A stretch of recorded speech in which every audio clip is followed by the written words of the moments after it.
What you got going on in Atlanta? Just chilling, relaxing, getting some good weather. Some good weather? I mean, better than New York weather. New York, because you're from Brooklyn, correct? Yeah, from Brooklyn. Okay, what part? Brownsville. Brownsville, okay. You know about Brownsville? No, I don't. I just know about what Biggie did. I actually grew up around the corner from Biggie. Okay, so you just visiting? Yeah, well, I'm back and forth here a lot. Okay. You know, so. All right. You know Atlanta? Okay, how long have you been doing music? All my life. All your life? Basically. Well, when I really figured out I could do rap, okay. It was probably like 18, 19 dollars later. Wow. Yeah. And so long has it been? How long has it been now? Probably like 15. 15 years, so you've been at it for a minute. Yeah. So what got you started? Who influenced you? I mean, being from New York? Biggie. Okay. MASE, Jay. You know, because Biggie was right around the corner. Okay. So it's just like, it's something that you can reach. You know what I mean? As a little kid, my pops died when I was 13, so my family still lived. We still would go to Clinton Hills. Okay. Because they say Bed-Stuy, but it was like Clinton Hills. Okay. So I went to school in Clinton Hills. Okay. So C's and all the guys. They were my brother friends and stuff like that. So I would see, we used to hang out and I would see these guys and, I could see Big go to Fulton Avenue and see Big on the corner, I'm like, what's up? Man? Wow. It was like, yo, what's good? So when I saw the Juicy video, I was young and I was like, wow. Wow. Like, that's where I'm from. Right. Did that freak you out? Yeah, it made me look at things differently. Okay. It made me like see that dreams are reachable. Absolutely. You know what I mean? And to see him reach where he reached and come from where I come from. Right around the corner. It's just like, I can do whatever. I could do whatever. So you started getting in battles, you started going shows? Nah, I ain't never really battled. I battled one guy, one time, but you know what? My first rap was like a gospel rap actually. Okay. Yeah, so, I did it. Cause my man told me I could rap. I was like, no, I can't. Gave me a beat. I said some things and thought it was the worst rapper ever. Oh man. Worst rap. But then, I fell in love. I fell in love with music at a young age when, I was a baby or watching Run DMC. I had older brothers. So my mom brought us the cassette tape of Run DMC when they had the 5 videos on a VCR tape. Right. And Walk This Way, King of Rock. Oh so man. I used to love watching that. Wow. It made me feel some way. I was like, I want to be Run. Because, Run was the first arrogant rapper with, confident, So when I saw Big do it, it was just like, I remember one time, it was crazy, Big Daddy King tried to talk to my mom. What? Yeah, we was. Big Daddy King, shout out. so that, played a part of them. Big and Jay and Mace, I was going to high school when Mace came out with his album. Okay, Hard Work? Yeah, okay. I was in the 9th and 10th grade. Okay. And, so you seeing the dudes around you it was just coming out, you like, I need that. Okay. So where do you go from there? How to build your fan base and I just doing music with my homeboy. And then Tennessee used to be like intern for Bad Boy. Okay. So he had all that Bad Boy in him. He was like, yo, you could be the Maces, I'm telling you. You got it. Like the look, the girls gonna love you. And I just be like, whatever, man. I didn't really believe him. Being modest. Yeah, I just didn't believe him because people talk so easy. Okay. Right. But he put me through hard times. Like it was really hard on me. Like, no, you can't come to the studio. Go in the other studio. So it was like I would call him all the time. He wouldn't answer. Right. So it just feeding to get in it. So it just, I wanted to be nice. So I used to go to the library and write I would print out every lyric of like Biggie and Puff or Biggie and Tim and Jay and anybody that was I thought was dope to me, Nas. I would print out their lyrics and just read it. I would read it and study it. I would just study it. Writing pattern. Yeah. I would just study it, how the words and because I feel like I taught myself even more. You know what I mean? About wordplay, seeing Big wordplay. And I would take some of those words and write them down in my write it down on my memo or anything to keep those words, specific words, so I can learn those words. Because you can hear them and I'm like, oh, now I know what they mean. I know. Right. You know, I write the meaning down, and I used to have books stacked up, and my mom's would go to work at 6, get up at 6. I would still be in a little bathroom at 6. She'll go to work, come back home, go to sleep. I'll still be there, wake up again next day. I did that for like a summer, wow. a whole a year. My mother used to be like, yo, go outside. Like, what is wrong with you? I was like, nah, because I felt like, because I got caught into, you know, my mom put me and my brothers in church because my father died, so she had boys, so she didn't, you know what I mean? It's hard for her to raise sons as a woman, you know what I mean? Yeah. So she felt like church was a way that could help us, save us from people predicted me on the jail, me being like dead because I was bad, you know what I mean? So my mother was, you know, she did all she could to hide me from that lifestyle, but you know, when I got of age, everything she taught me, I started to do. Everything she taught me not to do, I did. Oh, you did? So started selling drugs, you know what I mean? It was, but I had to go through that to make me the man I am today. Okay. Because if I didn't do that, I wouldn't know, it wouldn't give me a sense of, I gotta work my ass off to get out of this. Okay. You know what I mean? Because my best friend got killed. Oh, wow. And I remember him come back to me in a dream, like, yo, these people don't like you. The only reason why they tolerated you because of me. Wow. Like, you think, you saw know, that. and yeah, it was like real life. Like, and I woke up, like, sweating. Like, my mom's like, I'm like, yo, what does that mean? She's like, that means stop. The message. Yeah, you know, so when I saw that, it was like, I kept doing it, but, you know, things started to happen around me that I didn't take it well, or, you know, things that started to get taken away from me, so I just stayed in the house.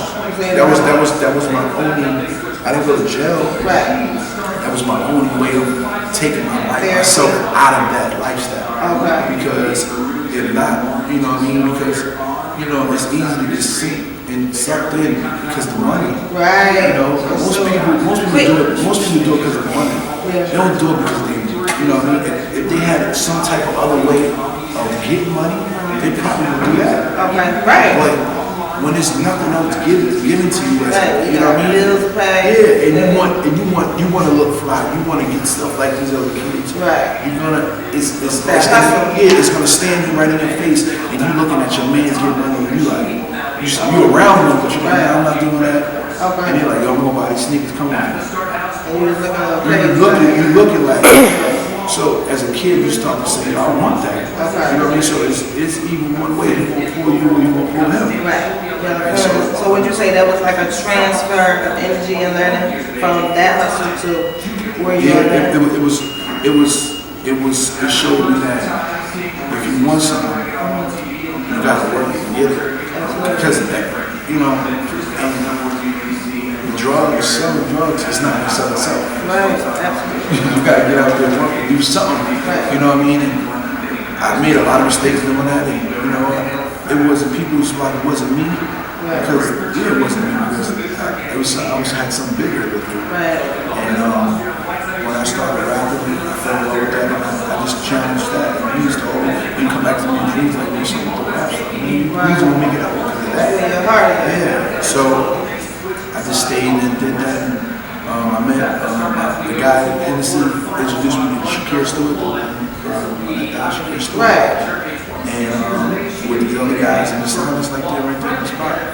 That was my next topic. Like, okay, so how did you get signed? How was that? Like, when did you get the call? Was it? No, I was in a group first, like called Brooklyn, and it was like the best of both worlds. Okay. So we did that, and then LA had gotten booted out of Alistair. Okay.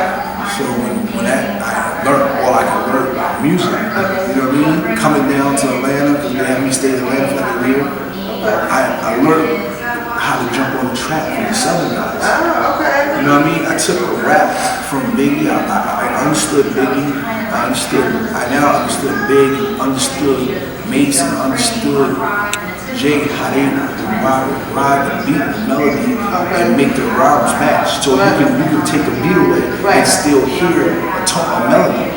Because you know most rappers in New York are monotone. That's true. You know what I mean? Yeah, they, you know, so that's why there's a different effect when a Southern rapper gets on the song with a New York artist and they jump in and they make you get hyped because it's so fact. They understand melody and it's soul. It's soul. So, and when I learned that, I felt I learned everything I needed to learn with the group. And so when they departed, I said, yo, I'm going to do my shit with me. So I went to studio with seven year-olds and Kwame. And this guy named Sanchez, and we cooked up some music and we got to Jay-Z, Jay-Z. Jay-Z heard it, and then the whole industry just went crazy. And then I spun a bit of war with me with Jay-Z, Jimmy Iovine signed me. And then he wanted me to work with Timberland. So, you know, he thought that was a good marriage. Yeah, it was a good marriage. And, you know, so when it got to, you know, because Interscope sometimes don't know what to do with their artists. They tell, you know, people can promise you, this is life. People can promise you a lot of things. I want to do this, I want to do that. But sometimes it never comes true. It never happens. You know what I mean? And me being a young kid didn't know what to do with all the money that they gave me to say, let me put it here, do this, that, that. I chose to say, let me just leave. And let me start over. And then being introduced with Tim was like, hey, what are you doing? Called me to Miami, and now I'm here. I went on a 23-country tour. So what was it like the first time when you met Timberland? Like you came from Brooklyn, you saw Biggie, you saw MASE, you did all these things, you know what I'm saying? Timberland I was kind of nervous. I got to my email, like, you walk right past me, like, hey, what up? And I was like, yeah, exactly. I'm outside the studio, said he like, yeah, what up? Then just walked in, I'm like, they got me here, so I said, what's up to me? So he went inside, like the end of the night, like 4 o'clock in the morning. Getting it in. 4 o'clock in the morning, he came back out. He's like, I'm about to leave. I'm walking out here with security, I'm like, I'm texting somebody like, you didn't talk to me. And he was like, he walked out, came back in, was like, I know who you are. I'm like, okay, what's up? He said, I used to hear all your stuff from Jimmy. Jimmy used to always play me your stuff. He was like, man, if I come in. And he was like, I thought we were leaving. He was like, come in. And we were back in the studio. We started talking. He started playing records. And then I wrote something. He was like, yo, let's do some notes. Now, 4 o'clock in the morning, and ends up to it's 11 o'clock in the morning. And he's like, yo, man, if you mess with me, man, I promise you, they never go broke again. But he's telling the truth. I've been so many places like this, many things. You know, just the affiliation with him just opened up a lot of doors for me. That's awesome. So this EP, 18th Floor, so tell us about that. EP 18th Floor. 18th Floor is like my baby. The baby. Yeah, the baby of everything. I think, to me, it's, my publisher Cheryl, she always calls it car music. She calls it car music. I call it heavy influence woman music. I love women. You love women? I have a very heavy appetite for women. So you're single? Yeah, you could call that. I'm calling that. What influenced the 18th Floor? 18th Floor was just my life. From the 18th floor, my best friend. I started selling drugs. He lived in the building for 18 years. So the whole thing about this whole 18th floor, when it started, it was going to be an album that come out of the Interscope. Right? So when I left, I told my lawyer, I was like, yo, this album is it's a number. In a building, if you have an 18th floor in a building, there's different stuff going on each floor. You know what I mean? Different cribs and different cultures, different people, different backgrounds, everything. So I wanted to give them something different at the 18th floor. So what happened was, for me leaving Copenhagen. So me now, 18-4, adding the 18-4 Thompson Hotel edition, it was a bridge to where I'm at now. From being back in the hood hustling to going to over to being in Paris, going to 23 countries, performing in front of 100,000 people. How did that feel? It was incredible. The adrenaline rush every time you go out on stage? I mean, the first night being on Bangor, 100,000 screaming, like, I'm like, what is this? You understand? So, and flying on private jets with billionaires. So, it was totally different. I remember laying in this hotel, and it was this Thompson Hotel. Thompson Hotel. In LA. And I was looking up, and I was like, dog, what am I name? I want to do an EP, what am I name? Because my friends were doing EPs, and I was like, yo, I want to do something to get this music out. I'm ready to get this music out. 18-4, it's the bridge. So being in the Thompson Hotel, I was just like, that was the luxury part of it. Like, so I felt like now I'm at the luxury part, but let's take them back to where I was in the hood, Brownsville, crib, and give them that and just where my life is at right now. Because tell them, so you can't, there's no way to go back to give them straight up, you know, this, so give them that, but give them this too, to show the growth of who you are as a man, and, you know what I mean, the evolution of, you know, me as a person, so, and that's all I could give them, so that's what we gave them the records, where it starts from me to spit the first verse, first record called Feelings, where I'm just talking, what happened, what happened to me, in the process. People know. Yeah, and the second song coming, where it's just like, talking about, I want to find my girl every day. You know what I mean? Dream about this. You know, we go into the songs, Big Spender, we Timberland, Pusha T, and then me and Stacey Barton, me and Nally, you know what I mean? Stephen, like, me and Ray Ball. So it's just, you got a lot of records on it. Oh, joints with me and Serrani. So who was on the album? You got Pusha T, Timberland, Serrani, Jamaican artist Serrani. Ray Ball. Stacey Barton. Mario. So that's it. You got a couple big names on there. Yeah, I mean, these are all my friends and my people. So, you know what I mean? I wrote songs for Mario, stuff like that. So Stacey's like a sister to me. Rayvon is cool. So it was a collaborative effort. My man, Rick World, this guy is young, this new kid that's coming, he's dope. So we just, and he helped really, we just help each other. Like, we help each other. Like, you do something, or you working on your stuff, you come in. So it's like a brat pack. That's awesome. That's so awesome. That what Timberland did, like 4 or 5 joints, and it just set the tone for what's to come. I love this EP, and I really feel like I hope people have an open ear and listen to it because it's really dope. It's really dope. It's heavy human influence, but it still have gems on it. And guys are messing with it because if you fly and a cool, you know what I mean? Get money. It's not you a hater, right? Yeah, it's not you a hater. You know, do it look like we got us to be? I'm not a too aggressive guy. You seem like a nice cool gentleman. Yeah, exactly. Yeah. But you know, it can get aggressive on like the Serrani song, Money Train. Money Train. Or Big Spender. Check out Money Train. Big Spender. Yeah, so it's a lot of dope records. A lot of. It's 13 records. 13. I'm giving free 13 records. You giving all this good music for free? I got to. I think that people gonna be like, if he give this away free, what does he have? Since we have to set it, we have to buy it. So you know, it just start to. You know, I want to give them away free. Throw the bait out to get them in, and then we start to build some more. And then we're gonna drop another EP. I think the album probably like September. Yeah. I think I'll be heated up by then.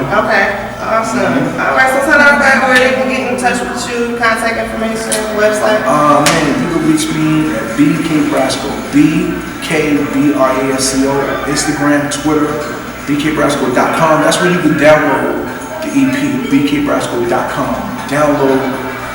You can follow me, Facebook, I am Brasco. And BK BRASCO, just keep my name alive. Keep coming. BK BRASCO. One last question. How did you come up with BK BRASCO? Oh man, it's BK's brother. Okay, duh. You know what I mean? Brasco is my guy Hennessy really gave him the name. You know what I mean? He was like, I was like, yo man, Donnie Brasco. He was like, nah, there's no relation to Donnie Brasco. Because he named a lot of people. So he's like, man, that's a dope name for you. I'm just saying that, man, fit. You know what I mean? You ain't no, you ain't no snitch on nobody, so there's no relation to Donnie. Right. You know what I mean? Just BK Brasco, you know what I mean? But I think we're going to eventually get away from the Brasco and just be Brooklyn. Be Brooklyn. All right, y'all heard it first right here. We live in ATL. BK BRASCO in the building, Brooklyn, Philly, ATL. Exactly. Yeah. All the ladies.